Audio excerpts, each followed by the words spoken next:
C'était il y a 2 ans, des jeunes manifestant par milliers pour dénoncer des agressions sexuelles et un manque de suivi lorsque les auteurs peuvent être identifiés.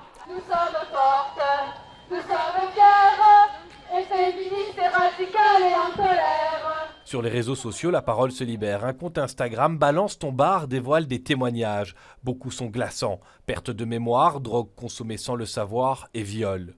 Le secteur de la nuit réagit, se réunit dans un conseil régional. Il encourage les formations du personnel sur le consentement mais aussi sur l'accueil de clients qui se plaignent. Il y a un accompagnement qui permet de mettre en place un protocole très concret sur toute personne qui travaille dans l'établissement, de la personne à l'accueil, au vestiaire, jusqu'au manager et à la direction artistique, de savoir comment réagir, qui prend la décision, à quel moment, en cas de signalement d'agression. Une campagne est lancée, la région débloque des budgets pour mettre en lien professionnels et associations. Rien que dans les appels à projets, donc le soutien au secteur associatif pour la sensibilisation, la formation, la prévention au sein du secteur de l'Horeca, c'était une grosse enveloppe de 600 000 € qui a été mise à disposition. Donc ça, c'est rien qu'au niveau de la région, sans compter maintenant évidemment tous les budgets qu'on met aussi à disposition des zones de police. 2 ans après, une enquête est en cours. Elle pointe une amélioration dans les lieux de fête. Toutefois, la ville reste un endroit peu sécurisant, surtout pour les femmes.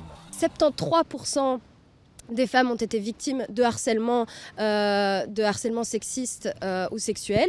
17% des femmes ont été victimes d'agressions, donc on parle de coercition, de tentatives de viol et de viol.